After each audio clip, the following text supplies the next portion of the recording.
The following books, stories, plays, poems, or limericks you will hear on Right Time Radio are the intellectual property of the writers and authors mentioned. Any copying, recording, or reproduction of this work is strictly prohibited without the express written consent of the author. The content of this show is the individual expression of the author and does not necessarily reflect the views of the owner of this radio station.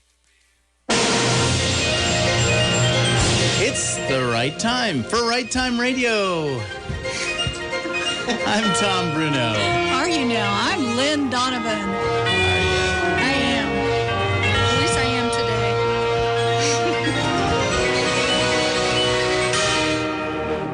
today. Welcome to Right Time Radio. Welcome. Happy Valentine's Day, Tom and Carrie and Jean. Happy Valentine's Day. Happy Valentine's Day. Happy Valentine's Day, ladies. And yes, we have some really lovely flowers in the studio, and I mean the ladies that are with us today. Oh, you're such a smoozer. Oh. He's hitting I know he's going to bop you in the head. I know, he's hit me. Okay, Carrie's taking a picture because he's decorated himself. Lynn is just looking really silly with flowers in her hair. No, I'm not. It would be you. All right, our guest today is Jean Alfieri, and she has been on the show before with some great stuff from Zuggy the Pug. Yeah, and you guys will remember it. Yeah, yes, it's great to have you, Jean. And Jean was sharing some good stories. And now, but the crazy thing is, Zuggy is not going to be on the show today. Not today. Correct. It is pretty crazy. Yeah. I know. I miss him. It's okay. It's okay for now. Wyatt will be. Yes, and so Wyatt was the inspiration of Zuggy in the first place. So I've got a real life story about him. But there is more Zuggy the Pug coming up this fall. So good. Yeah. Okay. Can't wait. But Jean has, and we'll talk about this after she reads a couple stories. They're very, very short stories, but they're very romantic and very appropriate for Valentine's Day. Yes. I tried. Yes. You did good. And so we're going to jump into that in a minute, but these stories, I'm just kind of shocked that Zuggy isn't with us, but she has got another book coming out, and we're going to talk about that, and I think it is a brilliant concept, and it's going to be a pretty major release, it sounds like. Yes. And I'm excited to tell you about what it is, because it is very different from anything. First of all, is it fiction? It is not fiction. It's real, amazing stories of your life and how to capture them. So it's a journal. It's a guided journal. Yeah. It's a book about you, Yes. the person who buys the book. Correct. And I think it is a really cool story. Very good Especially for, if you've got parents that are growing older. I'm going to get one for my dad. I just can't wait. Better get it soon. He's old. Yeah, well, okay. Right. And it's the thing, Ancestry can't tell you, right? Your ancestry tracking can tell you where you came from, but this will allow your family to know who they came from. Yeah. So, Tom, let's tell everybody that's listening how we're going to do the show today, because we're going to do a little different. We want everybody to go ahead and set your auto dial to 275-1400, and we're going to have you call in. Not right now, but in a little bit we'll let you know. But what we want you to do is call in and share your most romantic story that you have. Kissy, Kissy, smoochy. This could be something you did for your loved one, Rated or G. your loved one did for you. PG. So, PG-13. yes, remember this is a family show, and I'm going to clobber you with this carnation in a little bit. That's romantic. Anyway, we want to keep it, shall we say PG or just G? Let's just go with G. Let's do PG-13. PG-13's all right. Okay, PG-13. No yes. cussing. No cussing. Yeah. And don't be real descriptive. But anyway, so we're going to do that today. So get ready to call in with your most romantic story. That's going to be a lot of fun. And those who call in are going to get an opportunity to win or come by the studio and pick up your choice of one of my paperbacks. Woohoo. So I've got, how many have I got She's here? got like 7 there. 6, 7, yeah. I've got 7 books for you to choose from. Are they all romantics? Are they all romance? They are. They've all got romance in 2 them. of them are sci-fi romance. 3 of them, actually.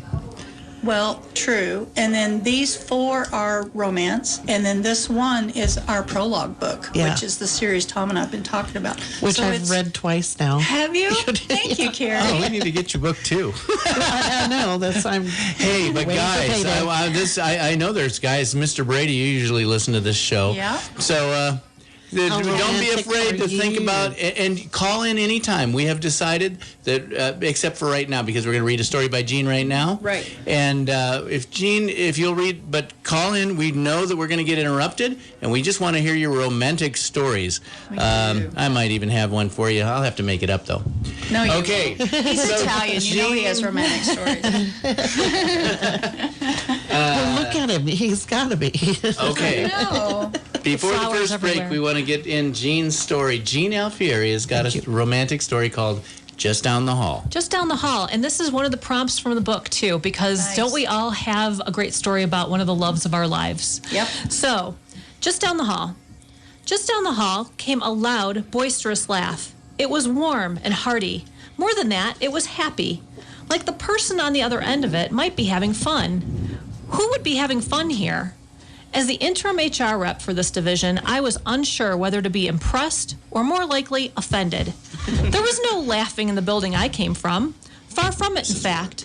There was plenty of grousing and complaining, but certainly not. There it came again. A loud, dare I say, joyful belly laugh, reaching me all the way down the hall and around the corner. What could possibly be going on? I stood up in a huff. Instead of going to investigate, I moved the opposite direction to my coworker's office next door. "Joe," I whispered, almost conspiratorially. "Who is that laughing?"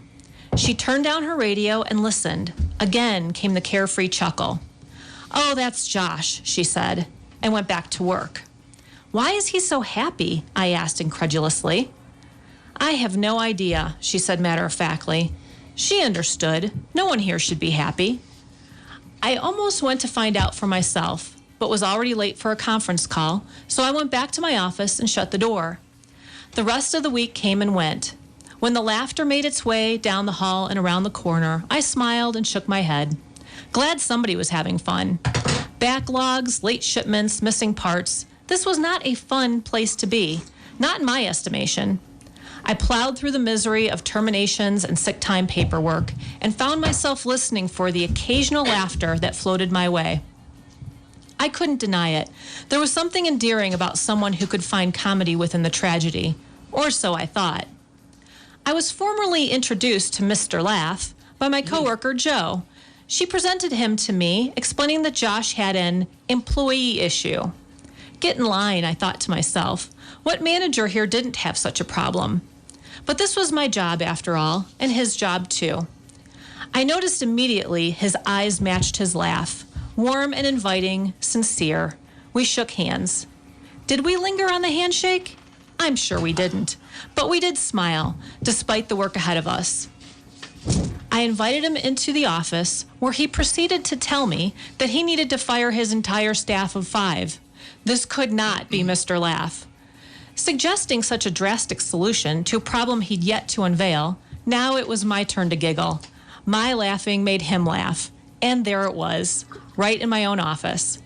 An unexpected touch of humor in the midst of a chaotic day. "Why don't you tell me a little more?" I offered, because it's not likely that releasing your entire staff is going to solve your problems. Over the course of time and a considerable amount of coaching, we addressed his staffing issues, then went out for drinks. Then we dated and fell in love. Who was I kidding? I was already in love. He proposed, I accepted, and all these many years later, we still smile at each other, and he still makes me laugh. Funny how when you're single, you sometimes wonder where your true love might be and how you'll ever find each other. I would have never thought that my true love would be attached to a hearty, soul-warming laugh just down the hall. That is so good. Very Thank nice, you. Jean. Thanks. All right. Well, we're going to break for a commercial, and thanks to our sponsor, Fremont Regional Hospice, and thanks to Jean Alfieri from driving down here all the way from Canada. That's quite a ways. We'll be right back with Right Time Radio.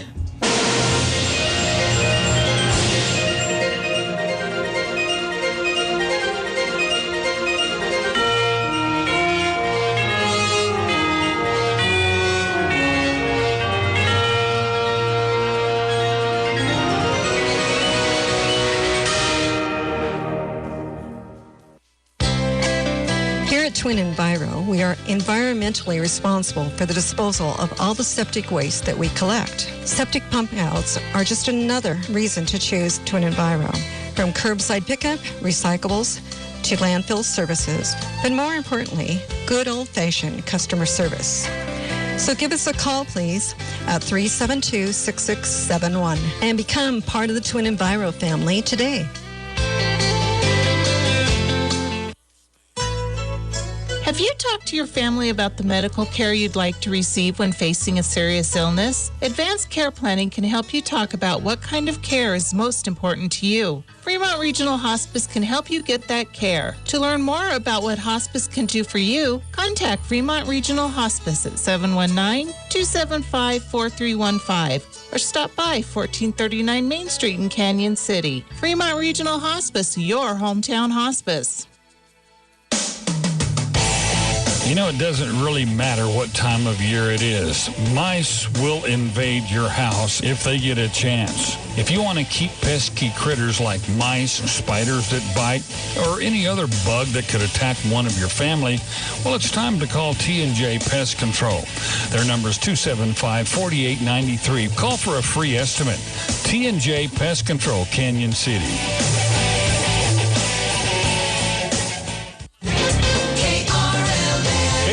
Weather, sunny, warmer, and breezy today. West winds increasing 10 to 15 this afternoon. The high today around 52. Partly cloudy and breezy tonight, but near 23. Sunny but cooler tomorrow, the high around 47. 9 degrees our low this morning after a high of 29 yesterday. Now at the Weather Center, 45 degrees. Talk Radio 1400, KRLN. We are back with more of Right Time Radio, and today's show you're going to call in and tell us the most romantic thing you've experienced, either something you did or something your loved one did for you. We cannot wait to hear those stories. Call now. Operators are standing by. As a reward, you're going to get you get to come up here to the studio and you get one of my paperback books. The choice is you've got the prologue book from the series that Tom and I have been telling you about over and over and over, which is Beyond the Veil. You've got a contemporary romance called Java Break. It's about Java Cupid, which is inspired by Mug's coffee shop here.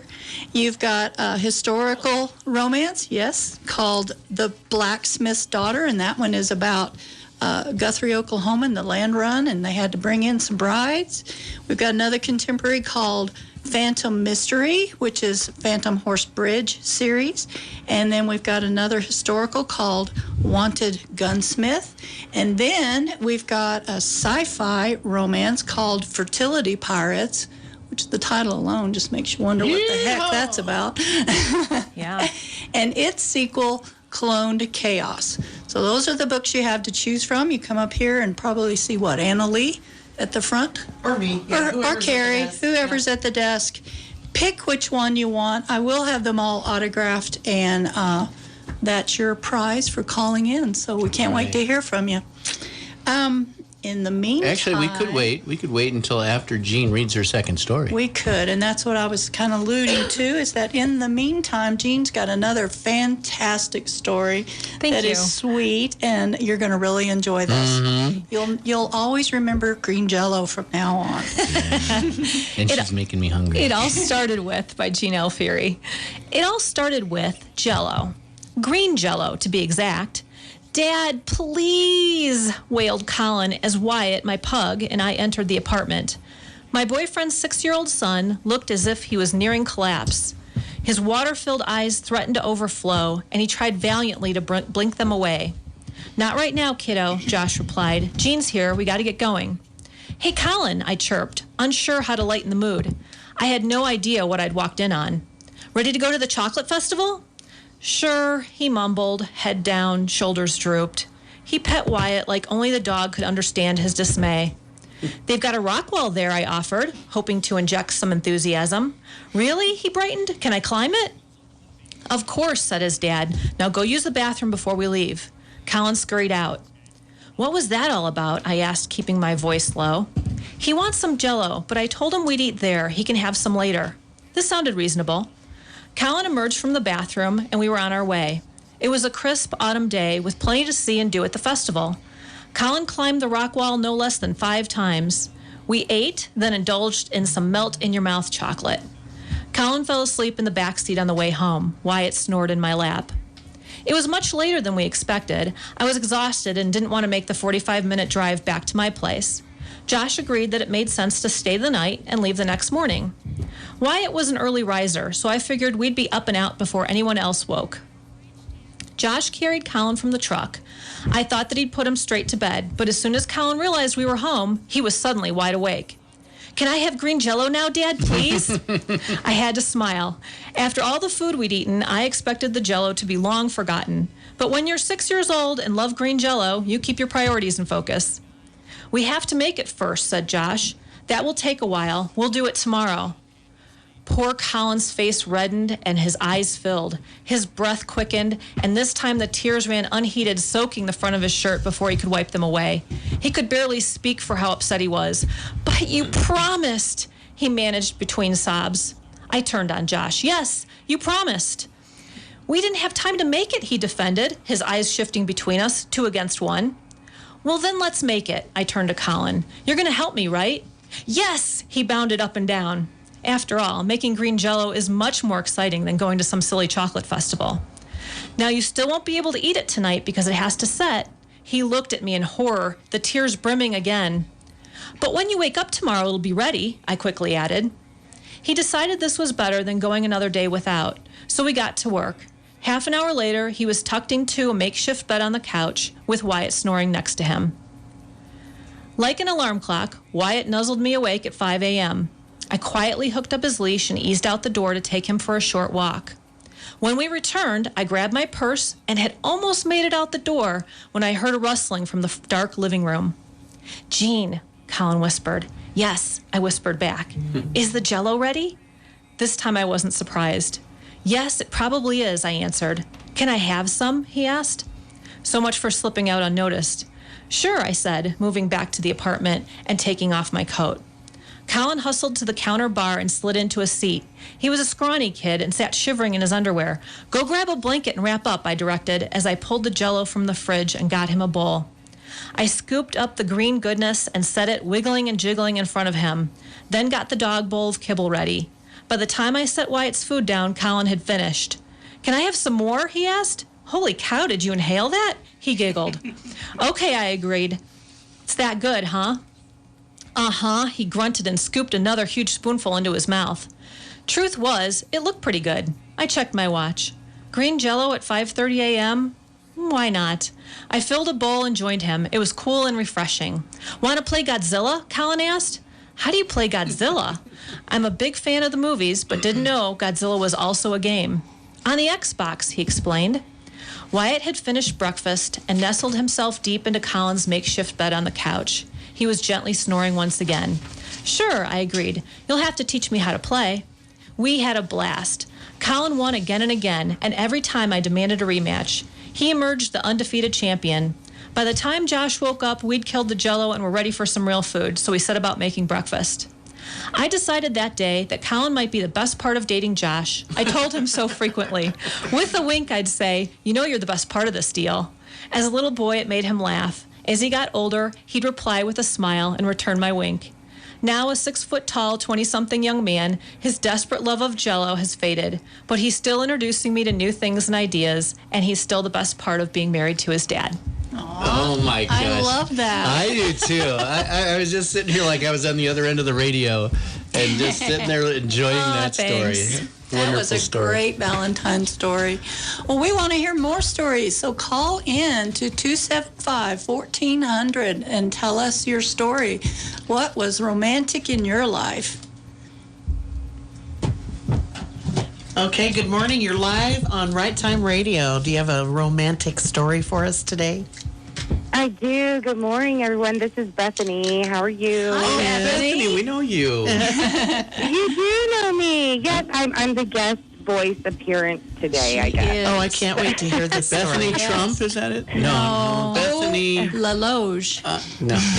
I know who it is. You know me, Carrie. Yes. Of course I do. I can't wait to hear what you have to tell Yeah, us. romantic story. I have one of the sweetest stories ever, and this actually is probably one of the reasons my boyfriend and I are still together.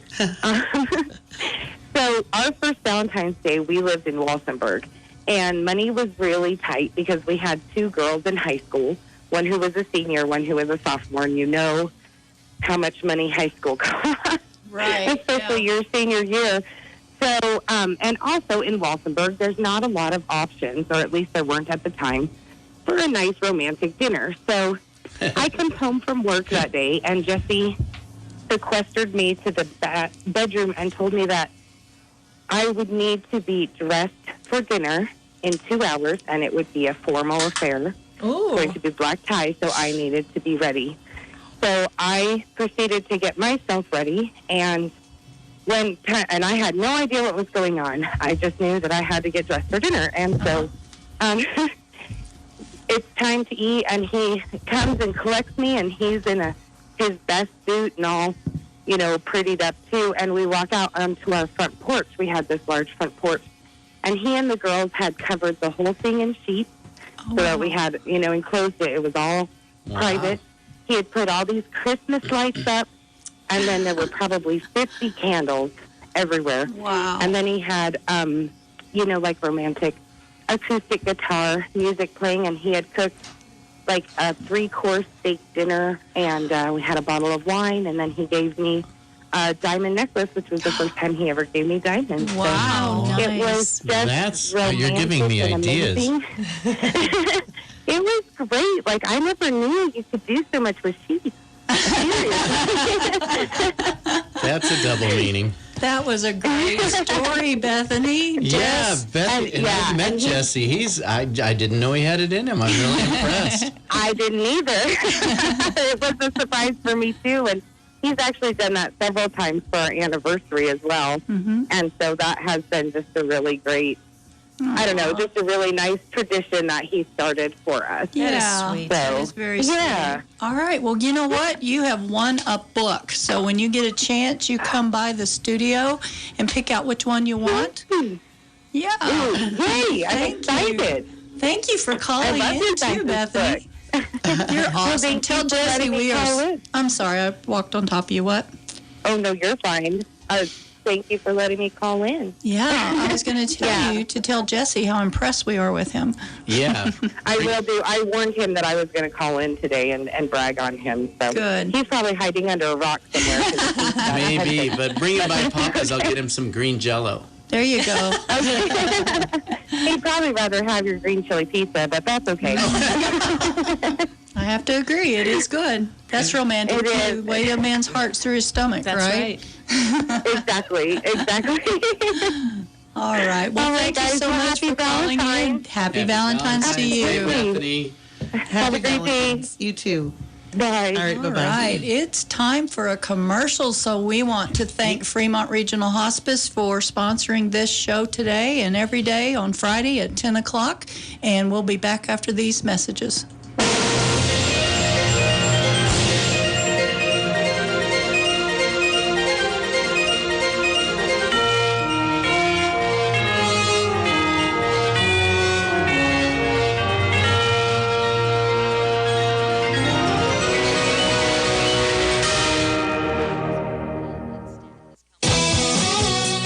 Sometimes when you do it yourself, it looks like you did. For fast turnaround and great prices on brochures, menus, business cards, invitations, or magazines, call Master Printers.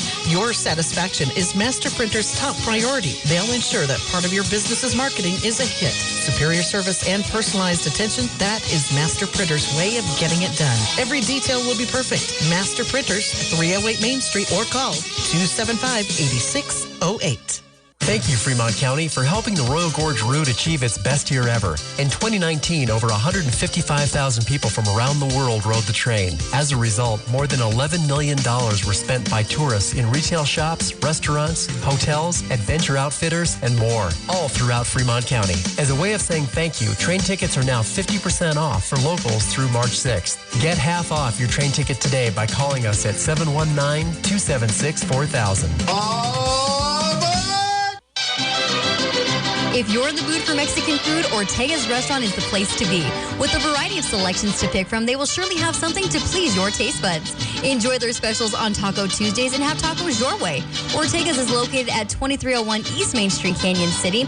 If you're looking for a meal on the go, call them at 275-9437. That's 275-9437. Don't miss out on this great family restaurant and enjoy a meal with your loved ones at Ortega's. M&M Decorating Center in Canyon City says it's time to think outside the box. From paint and stain, commercial or residential, to custom window coverings and custom flooring. When you think outside the box, you'll have your local M&M Decorating staff to help you solve decorative problems. Don't think big box. Think outside the box at M&M Decorating. They get it. M&M Decorating Center. We get it.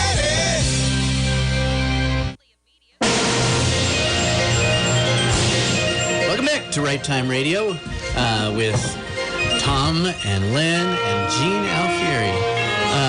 And of course, Carrie sitting across. We can't leave her out. She's like a little. Sometimes I chime quiet. in. Yeah. All right. Hey, very quiet during don't forget to call in with your romantic story to this romantic episode of Right Time Radio. Oh, that was your all right. romantic voice, That was my it? bedroom voice. Hey, Elsa. There's my bedroom voice. Yeah, mine rattles the walls. Such a romantic Lynn. She's a romance writer. So when she's done writing, she's done. That's right. Jean, I want to talk more about your book because as I said before we started the show, I think it's a cool idea. Thank you. I really want to get it from my dad. He has told us some stories, some of the same ones over and over and over, Sure. Dad. Right.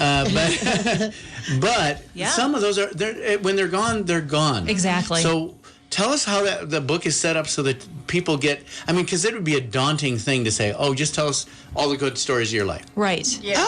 Yes. And for people who aren't necessarily writers, what elements do you have to include to make it something that people gain Right. something from?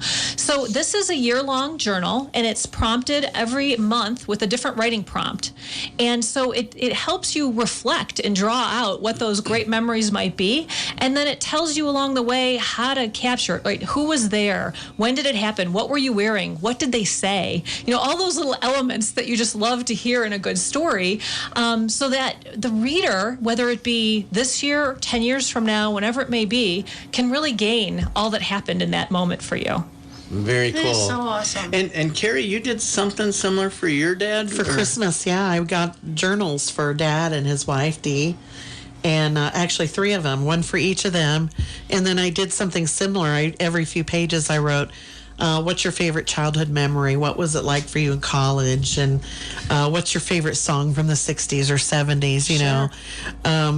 What do you remember most about your parents? And how they were, and aunts and uncles that I may not know. Mm-hmm. Sure. And then a travel journal too, because they're traveling in the United States during the summer now. So, and I told them, I said, I don't expect this back right away, but I expect you to gift this to me in a year or two. Yeah. So I can, and we can have a conversation. And this helps them keep on track too, because if you have a month set and you know what you want to create in that month, then it compels you to keep moving forward and feeling like you're making progress. Yeah. It's interesting too for caregivers or someone who may want to capture grandparents, great-grandparents' memories. They might not be in a position to write themselves, but then you're not losing those memories either. And there are some great stories from that decade. Yes. This I'm really expecting more for the boomer generation, because we have an opportunity to look back and really appreciate all that's happened in our life and gain some inspiration and hope from it. Right. Yeah. But then there's also potential to be a series for teenagers. Yeah. When you look at college kids, they would have some great. We are not in the same place you were 10 years ago, and not where you're going to be 10 years from now. And so even capturing those parts of your life. I think it's brilliant. Yeah. For new moms before they have a baby. book you buy and it's a Different place. You're in a different place in life before you have a baby. A book you buy and it's about yourself. Yes. But and it's a legacy to your kids and absolutely. to anyone who comes. Yeah, it's a series. It's about a series of your family. And when you said this has got to be a bestseller because you're writing it, it's true, right? So it's going to be the best book in your house for sure. It's going to be a bestseller. Yeah, that's awesome. And when's it coming out? Well, I'm looking at mid-year. It's in edits right now, and so it will likely be. And say the title again. It's called "Blessed to Be Me."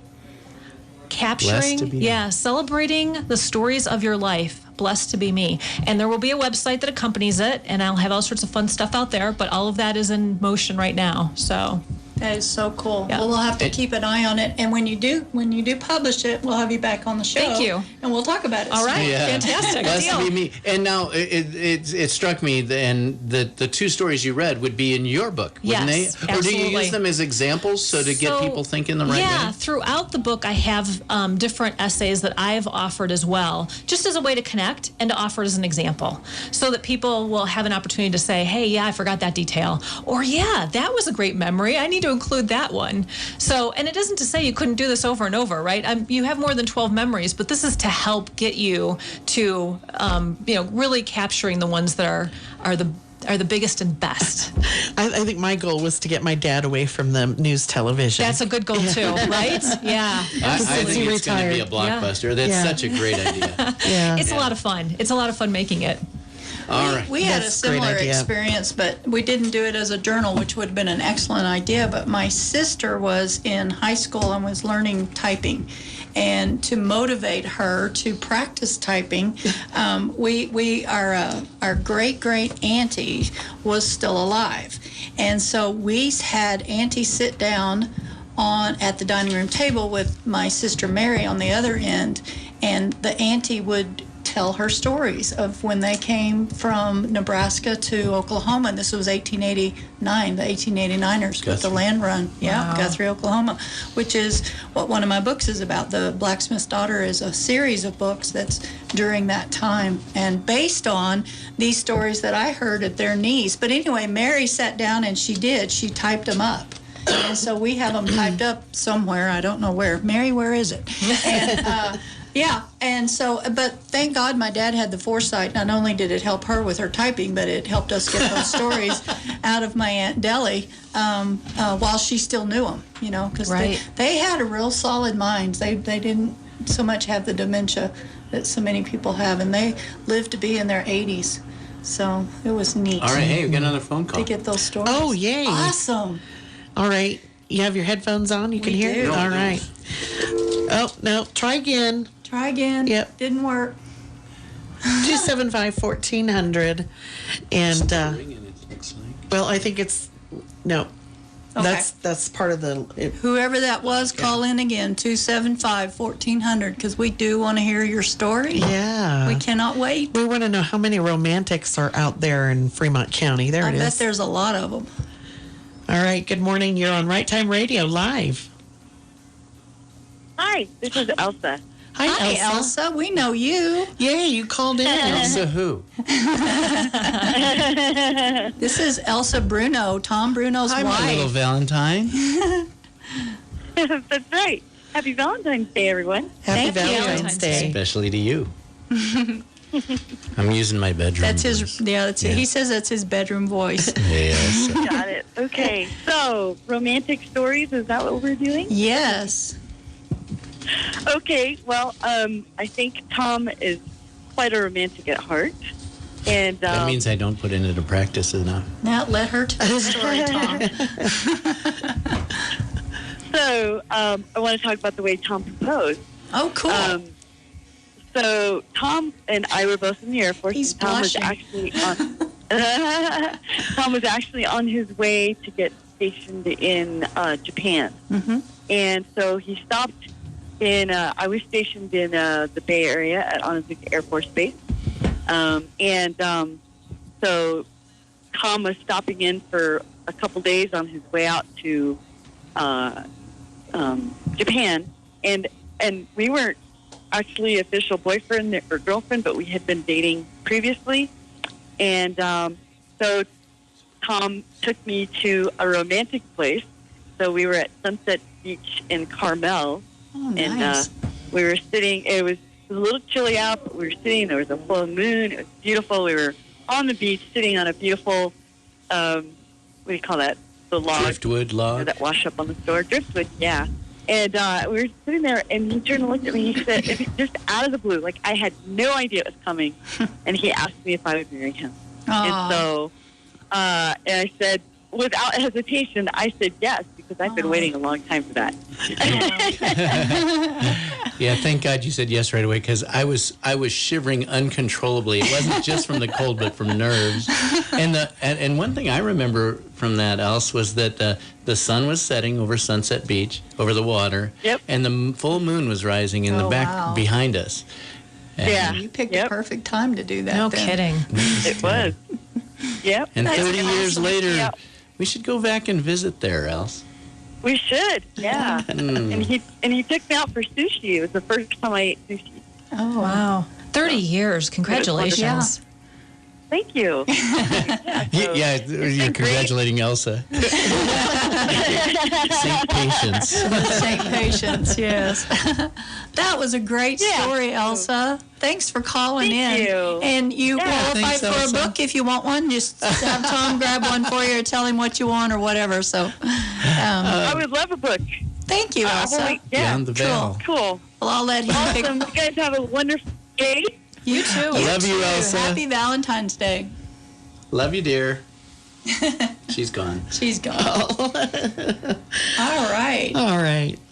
That was fun. That is we a got great story. A few minutes before our commercial, do you want to share your poem that you brought? Is that what you're going to say? I was going to say, and the story we talked about in advance, too, of my grandparents. Yeah, so let's talk about that one. You want to? Let's do your story. So we talked, and what was interesting to me in telling you the story was how many details I don't have about it, but just the beauty of it in itself. My grandparents on both sides came from the old country. On my dad's side, they came from Italy. On my mom's side, they came from Sweden. And my grandmother and grandfather were engaged before he came over to find a job. And he said, Sarah, I'll be back for you. And he left and took the slow boat to the United States. And when he didn't return in 3 months, she kind of wondered what was going on. And then he didn't return in 6 months. She kind of wondered what was going on. And when he came back at the 1 year mark to collect her, she was engaged to someone else. And he said, Sarah, I've come back to get you. And she said, I'm going with you. And that was it. She dumped the guy she was engaged to and came over to the United States with him. And, you know, that in itself is romantic. But you think, you know, well, what were the details? And how did you just decide to get on a boat with this guy and come over and leave your family? And did he not start a new write her? life? And Exactly. Were there any letters? And how long does that take to get back and forth? It isn't like you're going to see somebody in a month when they've left. And how brave of her to just up and go. And That story needs to be in that book. Yeah, totally. It does. But that's an awesome story, Jean. Well, you can have one of the books, too. Yay! Because you deserved it. That's a good story. All right. Well, let's take off to another commercial, and we'll be back after this with more romantic stories from our listeners and from some of us. You're listening to Right Time Radio on 1400 KRLN.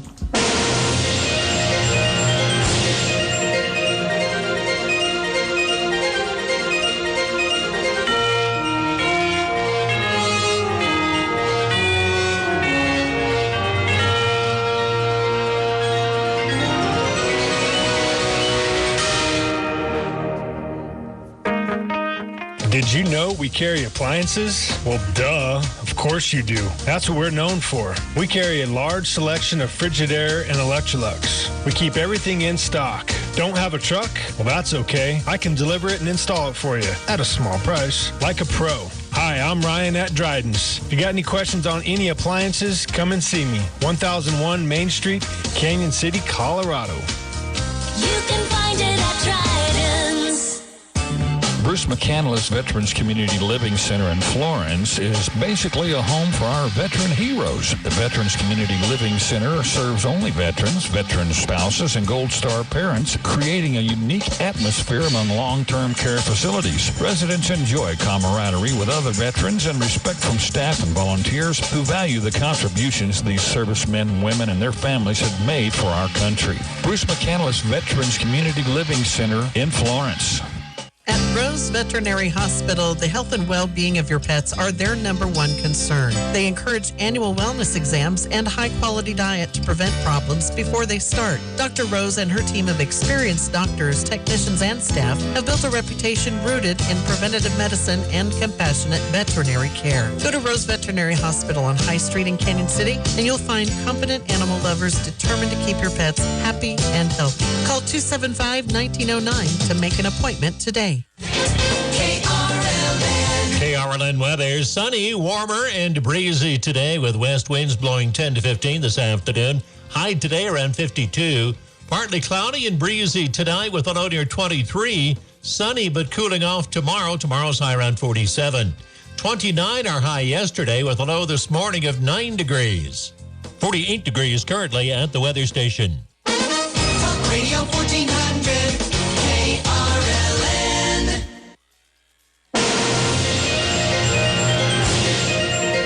We are back with Right Time Radio, and until we get a phone call that tells us another romantic story, we're going to let Tom share a really nice romantic little poem that he wrote recently, actually. I'm going to put these people on the phone first. Awesome. Do that. Good morning. You're on Right Time Radio. Want to listen to Tom's poem, and then we'll go to you? Sure. All right. Hang in there. Thanks for calling in. Go ahead, Tom. All right. This one's called Eyes Like Stars. And I'm going to give you just an introduction because since this is going to be, the listeners are getting a chance to listen to an epic poem before it's famous. Yeah. Yeah, that's right. Everybody's snickering and so am I. If you can't laugh at yourself, you shouldn't laugh Get on at with others. it, Tom. Eyes like stars, eyes like stars. Most dread the fall of the sun, but I lean eagerly into dusk, for it is at twilight your eyes open. The pall of day falters into heady, gloaming musk. Islands of hope, aurored by air, in a sea of infinite scope, your blazing orbs flare. My jewel-eyed Celestine, enchanting the earth with your heaven-set eyes, favor this pilgrim and with me entwine, creating a tableau of earth and skies. Can one fall into the sky? Can darkening night bring such light? For when the shudder of your eyes arises, I come ungrounded and slip upward into flight. Are you not empty without my earthen vessel? Are you not full when we are one? We are more when we together nestle, filling the darkness left by the sun. The sea of your sky, the flood of yourself, engulfs my eye, joyfully drowning my life with eyes like stars. Oh gosh, I hope Elsa was listening and just swooning over there wherever she is. Listen, that was wonderful, Tom. Who do we have on the way. phone? So let's go to the phone and see who we've got with another romantic story. Hello. Hi. Who do we have on the phone with us? This is Paul, Lynn's husband. Oh. Hi, baby. Hi. Happy Valentine's Day. Happy Valentine's Day. I just wanted to tell about the time when I asked her to marry me. Aw. We've been dating a while, and I finally decided it was time. So I went out and bought a ring, and it was on Valentine's Day that I asked her.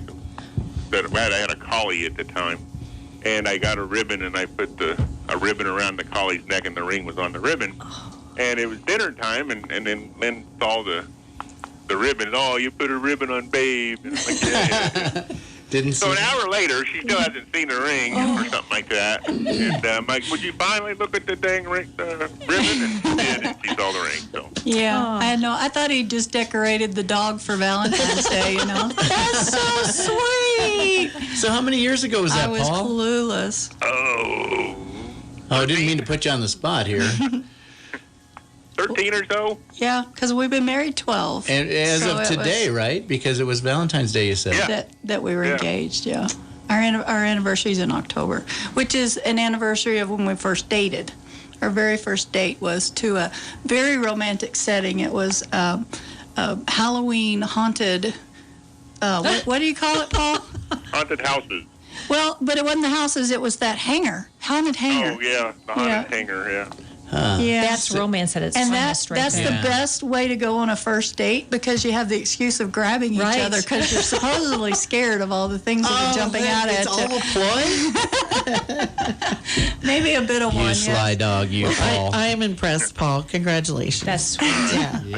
That was yeah, a thanks great for calling, story. Paul. Yeah, that was cool. Thank you, honey. See you later. Good. Bye-bye. All right. Bye-bye. Oh, very nice. All And right. the phone lines are still open. We still have 10 minutes left. Yeah. 275-1400 if you have a romantic story to tell us. Make it PG-13. That's all we ask. His was on the kind of on the edge of that, his poem. But So you understood it, did you? but my mind goes, what? Goes to odd places. I kept thinking rubies in the sky with diamonds. Or Elsa. Sorry for singing on the air. I'm not that great of a singer. Anyway, and you got, is this a story that you've got too? Yes, so Okay. we're going to introduce a story that Lynn Donovan has written, and it's going to be published when March March 18th will be the day that it's released. It's up for pre-order now, so you could actually go on Amazon and find it. And what's the name of the play? The book? title? Nellie's New Attitude. And what this is this is called the Bells of Wyoming series, and I wrote a book called The Wrong Bride, and Nellie was the wrong bride, and she gets jilted at the altar, which doesn't make her very happy, and she's kind of a... She kind of had it coming. She kind of had it coming. big time. She's kind of an acrid personality, shall we say. And so anyway, this book is her redo, and it's where she gets a new attitude. Yeah. It's further into the story, though, because she still has an acrid personality, and she has tried to outdo this gal that became the bride before. May, was it? May? May Tanner was her name. And now, let me just say one quick thing here. So, in our writing group, we got to listen to Lynn's first book, and that was really fun because it was about Nellie was the bad guy in that one, and now she's got her act together a little bit, and we're going to read that. But hey, if you again, I'm just going to say before Lynn takes it away here, if you got another romantic story, we have not enough time for one more. And I'm happy to stop reading, so you can. All call right, in but this and is tell only your a page story. and a half or something of the intro to this. So Lynn, let's hear from Nellie's new attitude. I just wanted to set it up a little bit. Nellie is attending the sweetheart ball, and she has forced the local tailors to make her this amazing dress. It's designed from the New York magazines, and she walks into the sweetheart ball late, of course, so that she can get everyone's attention, and she wants all the boys to ask her to dance. And right behind her comes the couple that jilted her at the altar, Hoyt and May, and they walk in, and Hoyt announces, May's going to have a baby. So it totally steals Nellie's big entrance. Nellie gets really upset, and she leaves, and she literally runs up into the mountains. She falls into the river. There's a snowstorm. She's freezing to death, and this mountain man finds her, and that's where we start. Whoa, Gray! Timothy Moses halted his mule and coughed against his fist. A snow-covered lump that he had not seen before lay next to the big tree. Around the other side was the trap that he'd set for the critters with money-making pelts. The bait was on the trap that was attacked to the end of the branch that he had whittled to a point at both ends. Shoved into the ground at a 30-degree angle, the trap sat in front of the bait. The critter had to step on the trap in order to get to the enticing bait. But the unusual snow-covered lump seemed more important than this trap. Besides, he could see the trap hadn't been tripped, and he tramped over to it cautiously. Was it a bear cub?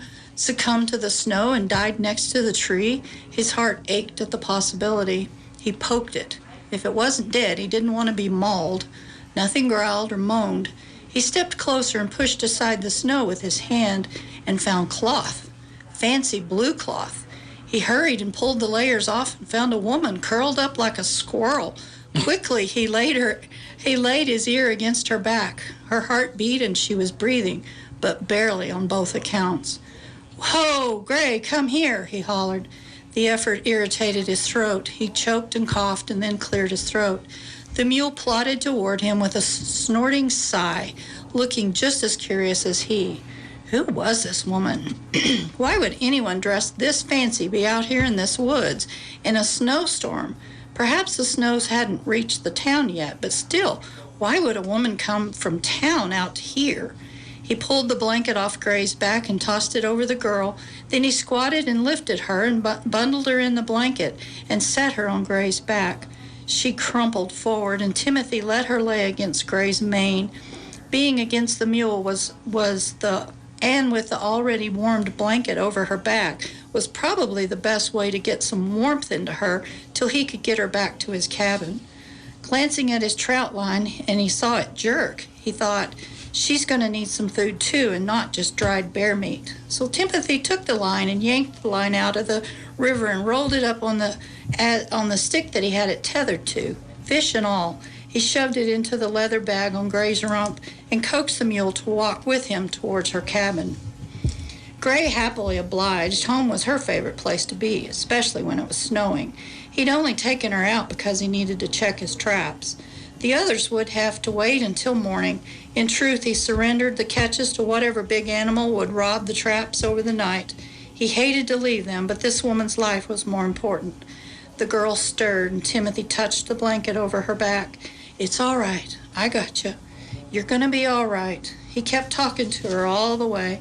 Once they arrived at the dog trot cabin, he pulled her and the blanket from Gray's back, cradling her like a child, and booted his door open.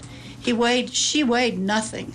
Gray waited alongside the porch that formed a breezeway between the two cabins. She knew the routine of waiting for him to unload her first.